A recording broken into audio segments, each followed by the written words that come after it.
Hi, Si here from MusicRadar. Today I am joined by this very special guest, Sequential's brand new 4-voice poly called Fourm.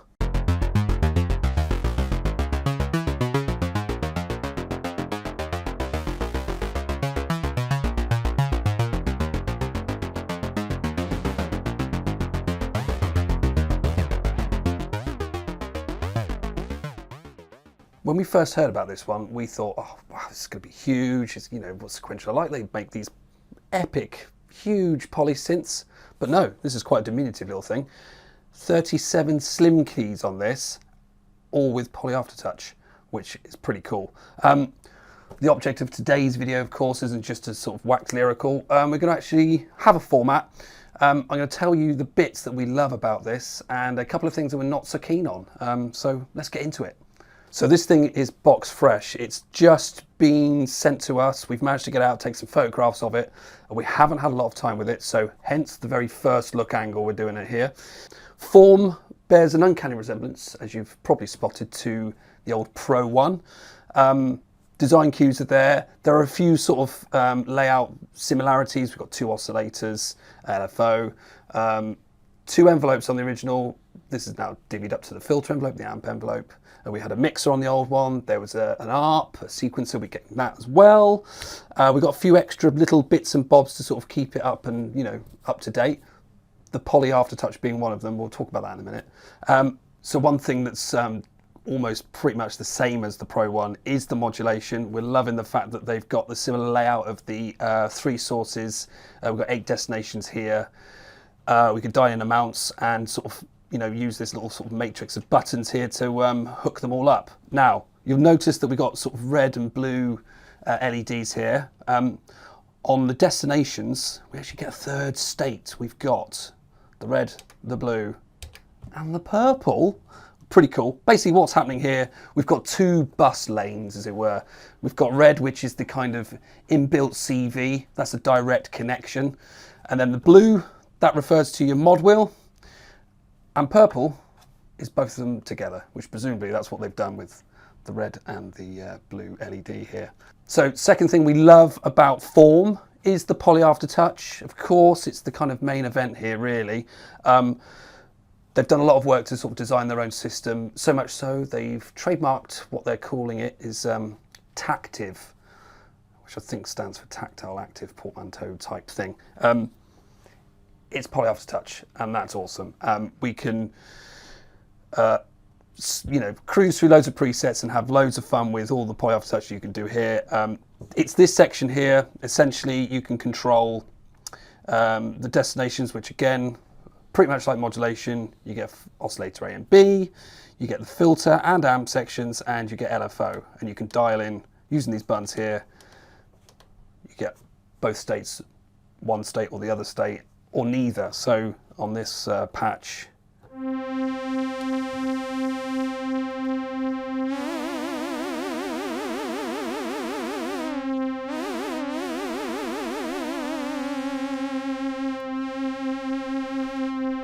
the mount knob deals with your sensitivity essentially. It gets quite wild. So, you know, you've got your subtle sort of variance. This is just using the oscillator A with the frequency. If I dial it right up, you can go quite crazy. In a little bit, you'll hear how crazy this thing can really go. It's quite good. Another thing I love about the poly aftertouch is its ability to kind of really animate your art patterns. They've got loads of presets on here that are kind of very art-centric stuff. We got one here.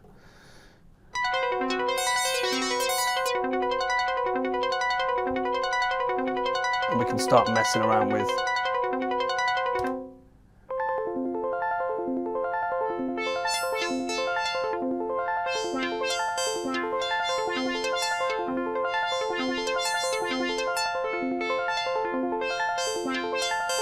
can really sort of lay out accents on each of those individual notes.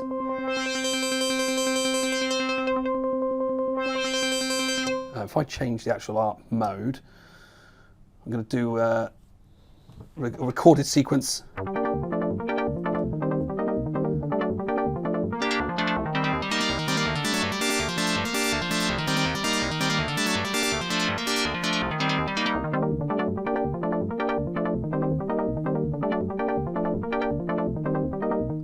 So yeah, loads to play with the ARP and the Poly Aftertouch. It's so much fun. I've barely scratched the surface on this because, like I say, we've only had it out of the box for a few hours, and well, it's quite easy to get sort of down a rabbit hole with these things. So yeah, looking forward to really sort of pursuing the ends of the Aftertouch there. So another thing that's retained from the original, which I love, is the stacked kind of waveforms. You can have them all off or all on. You don't have to switch between one or the other. So I quite like that it's quite easy to sort of really build up the thickness of a patch, you know, really add some harmonic content by just, you know, just piling all of the, you know, all the waveforms at the same time. And that's quite an easy way of doing it. But I mean, normally this patch sounds like,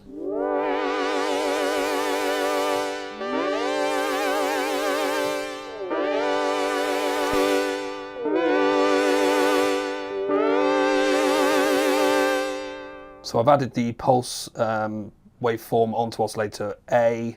On oscillator B, we've got just saw. This is oscillator B on its own. Adding the triangle, bit of meat to it, and the pulse as well. I mean, you're not always going to do that. You're not always going to want to stack up all of these waveforms at once, but it gets real fun and real messy when you start like modulating all of those you know, parameters as well. So there's lots of scope for just mashing up all the kind of sound design that's already been ploughed into this thing already, which neatly brings me on to my next thing I like about this, and it is absolutely jam-packed full of really good sound design. My playing doesn't really do it justice, but pretty much every patch on here has got a use.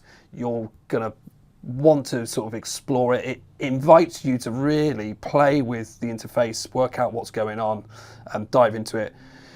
You know, try to improve the patch, or in my case, you make it worse, but you know, each to their own.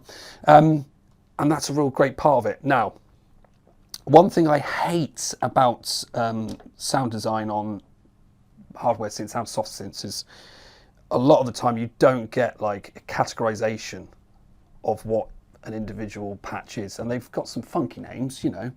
Petite Sweeper, for instance, is kind of, you know what you might be getting.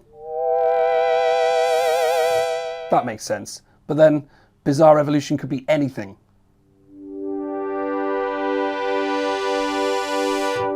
It's not that bizarre. Great name, but, you know. Finger Timbres. Anyway.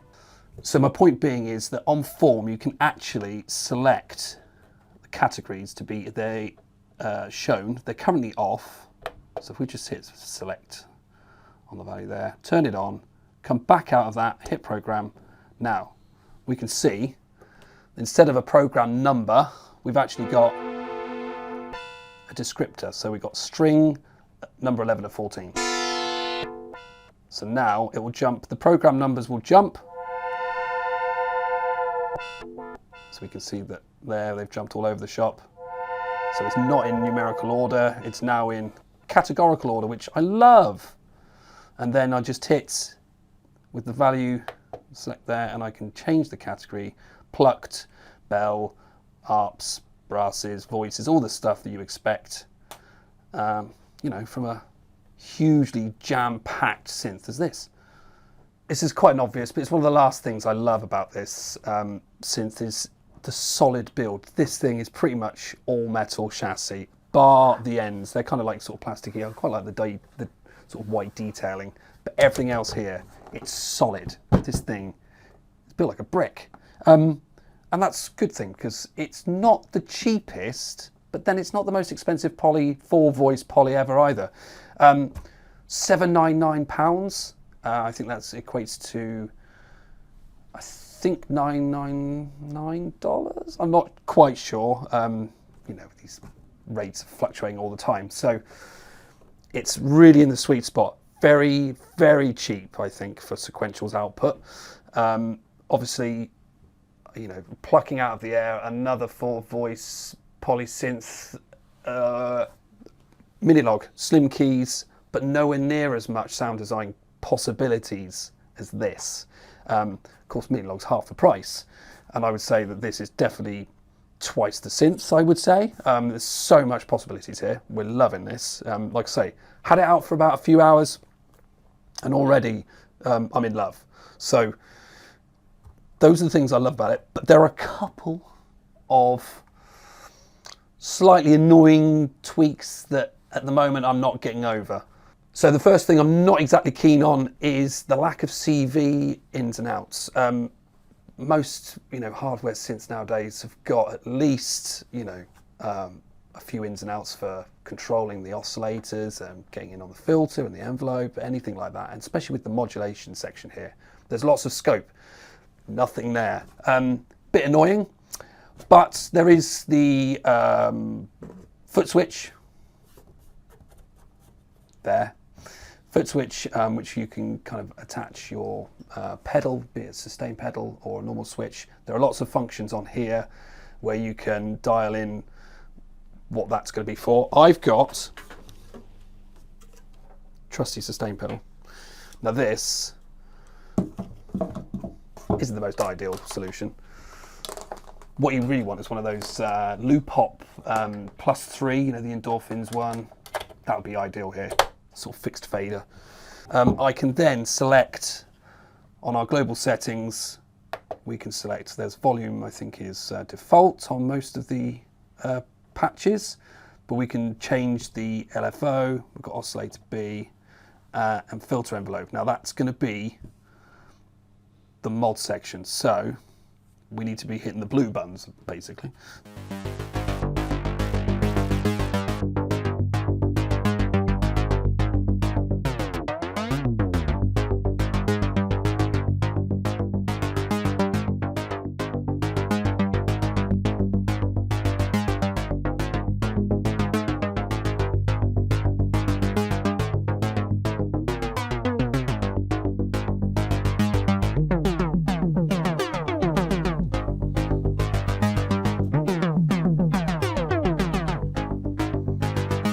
So it kind of just adds into more, basically. It's just more of what you've already got. So if I set the amount up here, if I put that all the way up to the top, we get more. It's wicked.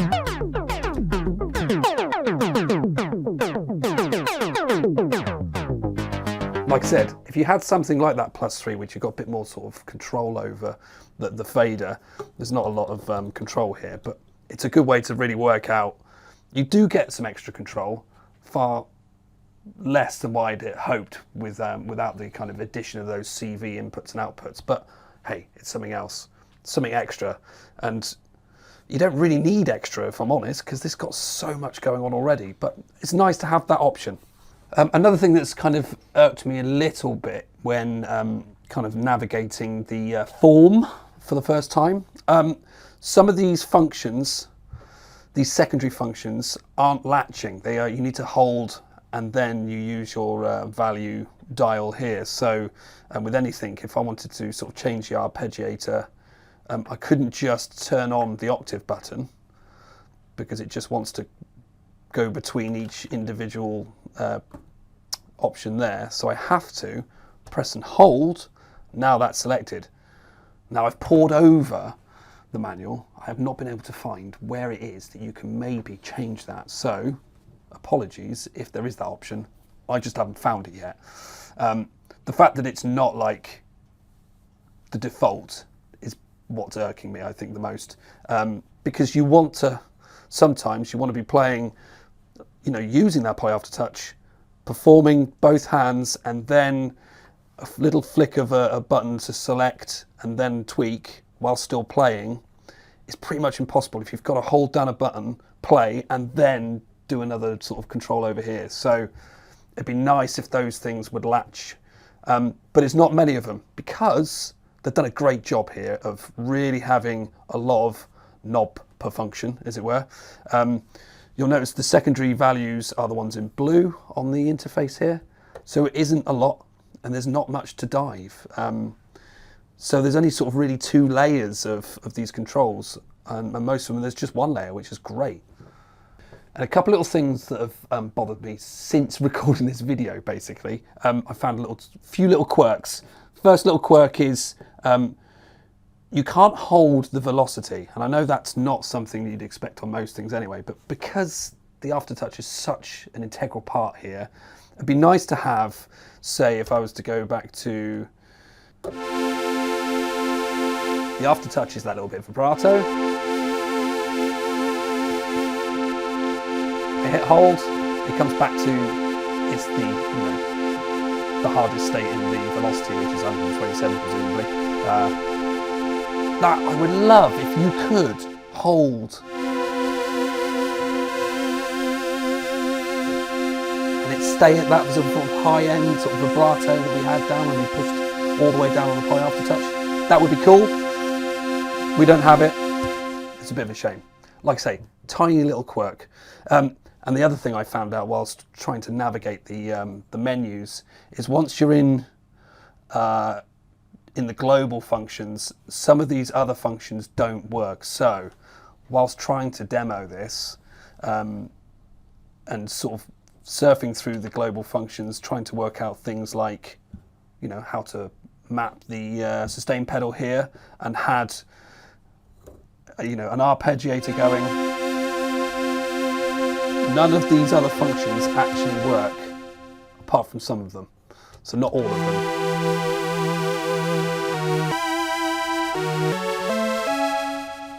So there we go. I'm not entirely sure if that's a quirk of the fact that you're diving into a global menu and therefore you can't access everything. But the fact that it's not all of the functions, and some do and some don't, I find that a bit annoying. So you've got to kind of remember to make sure once you're in the global, you've got to exit. So, and that's not the exit button either, which is another annoying thing. You think it's that, it's not. That is a plus and minus between the different settings. You actually have to come back out by hitting something like program. So there we go. A few little annoyances, but there are things that kind of over time we get used to, don't we? So forgive me for the slight moan, but there we go. I have to have some balance. It's not all good, obviously, but it is really good. So we do love this thing. I'm going to play a bit more. I say play a bit more. I'm going to hold down some buttons and have a bit of a play with some sound design, and we'll demo that right now. So thanks for staying, thanks for watching. Don't forget to like, subscribe, and hit the old alarm button, all that sort of stuff for some notifications, and we'll see you soon for some more gear demos. So thanks.